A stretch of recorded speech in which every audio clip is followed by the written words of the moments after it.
Eh bien salut à tous, aujourd'hui nous allons voir donc comment avoir ou plutôt modifier le logo qui s'affiche donc juste ici lorsque vous allez donc sortir ou rentrer dans le véhicule.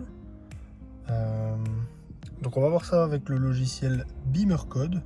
Je vais vous montrer un peu comment ce que le logiciel fonctionne.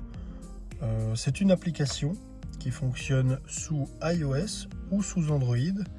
Et pour ça, il va vous falloir donc juste un petit dongle donc, compatible donc avec la norme IOBD2. Donc le petit adaptateur diagnostic, donc qui va même servir lorsque vous souhaitez faire un diagnostic donc de votre voiture, que ce soit lire les informations, réinitialiser des codes défauts, etc. Donc ici ça va être le modèle donc iCar Pro de V-Gate. Il était d'un petit navire donc conseillé par l'application avant. Maintenant il ne l'est plus, mais il fonctionne quand même, il ne faut pas s'inquiéter là-dessus. Donc celui-ci c'est le modèle Wi-Fi. Donc pour l'utiliser c'est très simple.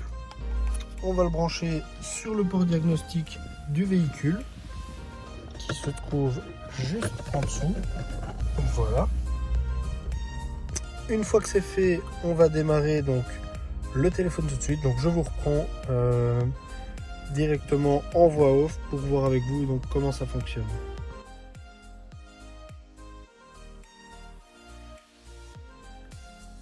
Voilà, donc premièrement quand vous allez lancer l'application, donc il va falloir donc vous connecter au petit module Wi-Fi. Donc pour ça vous allez aller dans les réglages Wi-Fi. Si vous avez la voiture qui est connectée au niveau du CarPlay, il va falloir bien veiller à déconnecter le Bluetooth afin qu'il ne se reconnecte pas automatiquement et ne crée pas d'erreur pendant le coding, c'est très important. Donc ici on va bien veiller dans les paramètres de l'application à ce que le V-Gate Wi-Fi soit sélectionné. Si vous en avez un autre, vous sélectionnez l'autre approprié et ensuite vous allez simplement donc vous connecter.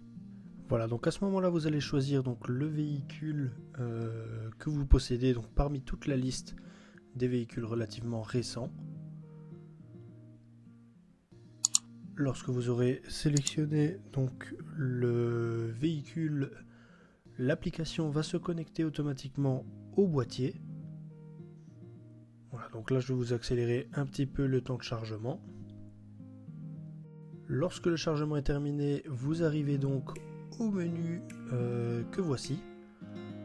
À partir de là, vous allez pouvoir avoir accès à différents boîtiers dans lesquels vous allez pouvoir effectuer votre coding. Donc l'application est assez intuitive. Vous avez juste à rentrer donc dans le boîtier en question.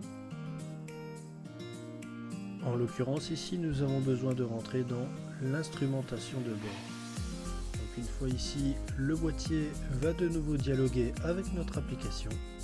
Lorsque c'est fait, on a donc ici une petite liste de tout ce qu'on peut faire. Le mode expert ne sera pas pour aujourd'hui. À partir de là, on va pouvoir se rendre dans le menu Start Logo et on va avoir donc toute la liste des logos que nous pouvons choisir. Donc là actuellement on est sur M Performance. On va donc se régler sur 140i. On retourne en arrière et on sélectionne Code. À partir de là, on a un message assez important qui dit de ne pas donc couper le contact, se connecter à CarPlay ou interrompre en gros la connexion. On va pouvoir faire démarrer le coding et on va enfin patienter donc que cela se lance.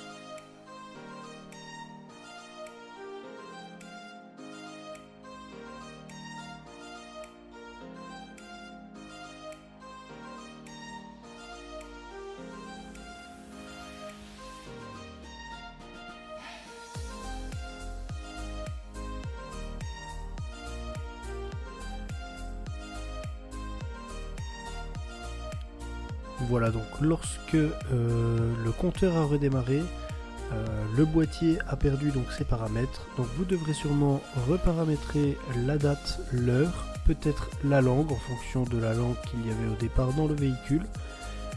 Les kilomètres que vous pouvez réinitialiser seront également effacés. Et voici donc ce qui s'affiche lorsque vous ouvrez ou fermez la porte de votre voiture à partir de maintenant. Voilà, donc c'est tout pour cette vidéo, j'espère qu'elle vous aura plu. Vous pouvez donc la liker, vous abonner, activer la petite cloche pour suivre les prochaines qui sortiront. Et moi je vous dis à la prochaine.